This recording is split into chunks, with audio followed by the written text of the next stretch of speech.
Nobody warned you about this part of starting over after 40. It's not about the learning curve. It's not about the tech.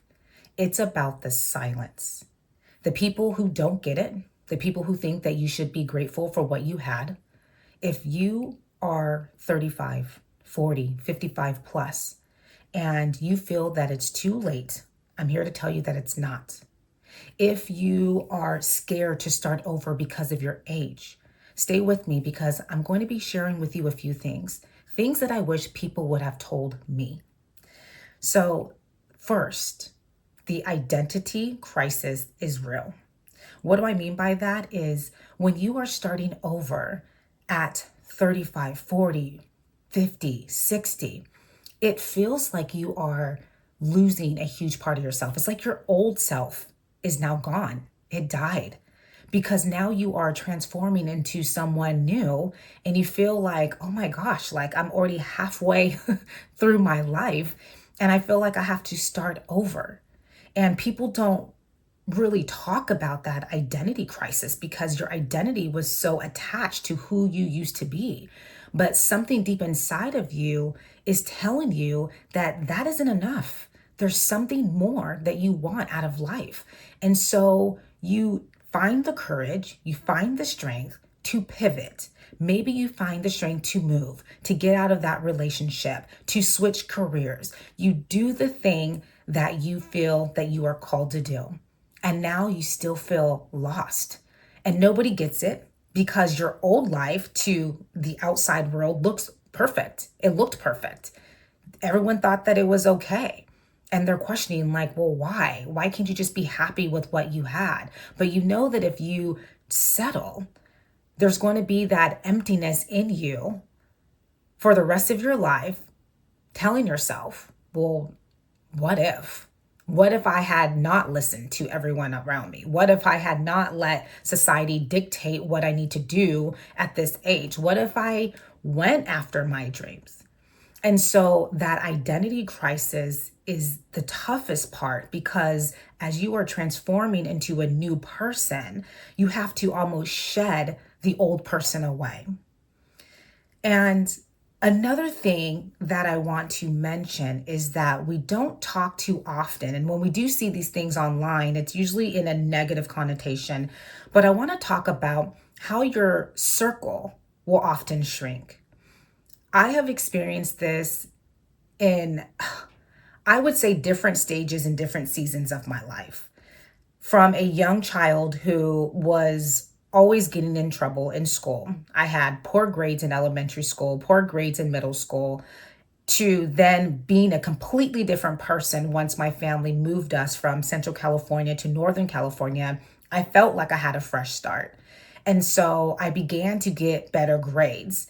And I then became obsessed with being a better person. And so that led me to getting even better grades in college and then being an overachiever. And I felt that if I would be, I guess, what I felt good and focused, then I would attract good things.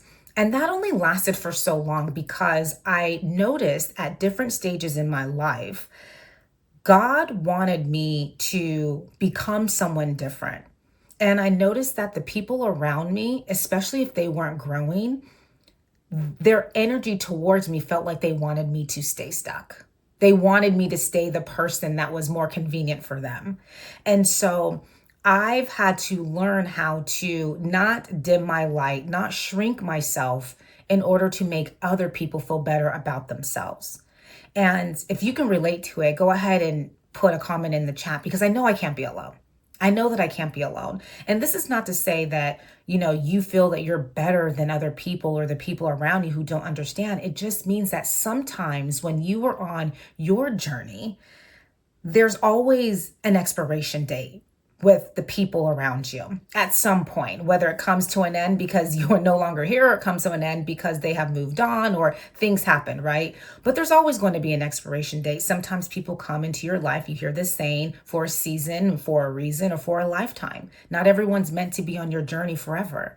And so you have to be, I don't want to say this, you have to be okay with your circle shrinking And this not only means your friendships, but this can even mean family. This can mean your peers, your colleagues. You have to be okay with that in order to become the person that you are meant to become. And so in this new season that I'm in, I have found myself holding on to those friendships that I've had for decades. And I realized that, and I can admit this now, that I've taken advantage of the people that truly, truly know me and support me and want the best for me. And I've let go of the, I guess, glamorous type of relationship where it's very surface level, where, maybe I've met some of these people not in real life, but like they don't know me to the core, right? Maybe I've met them on social media or met them through other events or something like that, let's just say. And I realized, like, man, I've kind of like tossed aside some of those relationships that I built from maybe I was in my 20s for these newer relationships. Not to say that one's better than the other, but I realized that sometimes you have to shrink back and really hone into those relationships that truly, truly support you, love you, and want to see you win. And that's just my personal experience. I've really, this past year, I would say in 2025, realized I have a few good friends, really, really good friends. I can count them all on one hand, that I was like, thank you guys for sticking with me all these years. I know it hasn't been easy. I know that I've been all over the place chasing my dreams, going up and down. I've just been, I've pivoted multiple times, and they get it. They get it. When I've had these conversations with them, they understand. And they don't even hold me to a fault.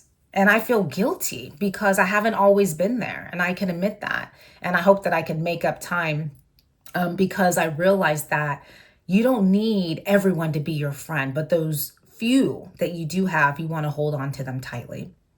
The third thing that I want to discuss is you have an unfair advantage at 35 plus, 40 plus, 50 plus. You have an unfair advantage. And here's what I'm talking about. You've seen everything. You've went through the trial and error. You've experienced the mistakes. You now know what not to do and what you need to do. And so in this new phase, it's not about starting over. I want you to reframe your mindset and really think about you are starting smarter because you've been through so much. Now you can use those mistakes. Now you can use those lessons and you can apply it to the new teaching and where you're going. And so in this stage, at 44, I'm not going to front and say that I don't have anxiety some more. Actually, let me be real with you. I woke up this morning with anxiety, but I'm here right now filming this video because I know that I need to do this. I don't want to come to the end of my life with any regret. And I have been living my life the last few years mindful of every stage and every sector of my life. Are you giving it your all? Whether that's relationships, whether that's my faith, whether that's with my business, everything. If I can't answer yes, then that's the area that I need to focus on.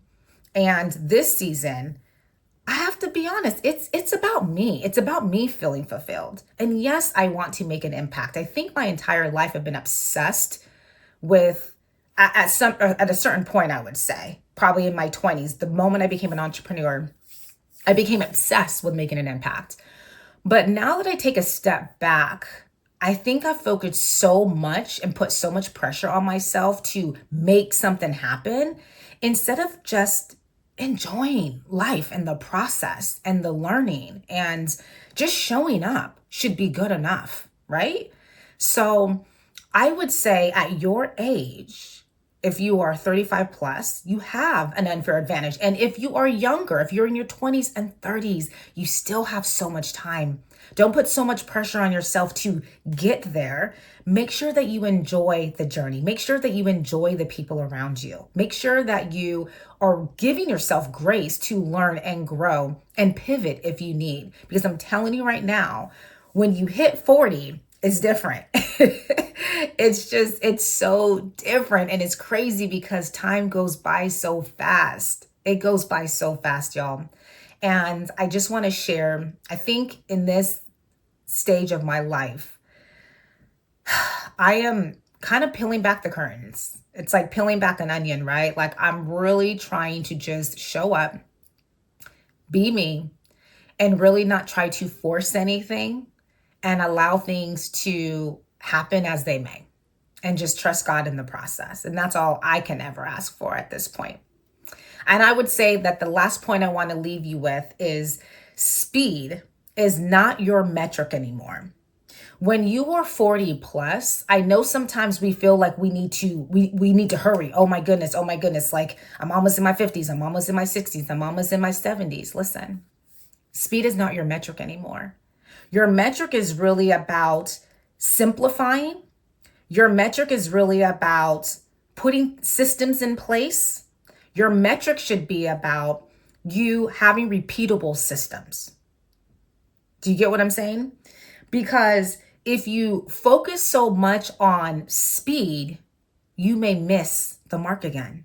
Sometimes I love this saying, and I might have said it many times in these videos. Sometimes you have to slow down in order to speed up. I think my entire life I've been just speeding away. From the moment I started my first business at the age, I think it was 20. I always say my first business is my tutoring company because that was my first real business, like an LLC, brick and mortar location. But my very first business was actually a dance studio. A lot of people don't know this. I was a dance instructor. I taught jazz and hip hop. And I was a hustler, man. I literally sublet a studio from a larger dance studio and I would have classes there.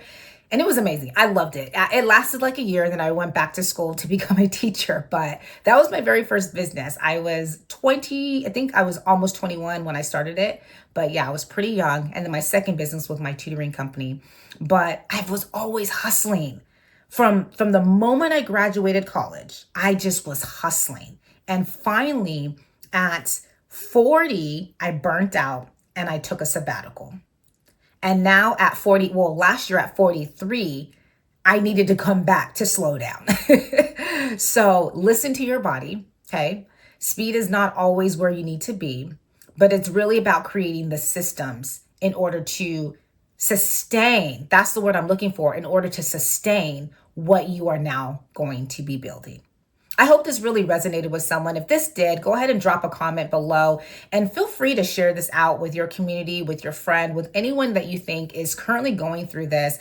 I really, really, really want to speak to the person who is rebuilding, who is pivoting, who is trying something different at 30, 40, 50, 60 plus, because I know it's not easy. And I know sometimes people don't understand, especially if you're already in a position where your life looks like it's already successful. So this video is particularly for you. Thank you so much for watching. I am Dupay, and this was your Daily Dose with Dupay. If you enjoy these videos, be sure to hit subscribe and join me for the next one because I will be here again tomorrow. Bye now.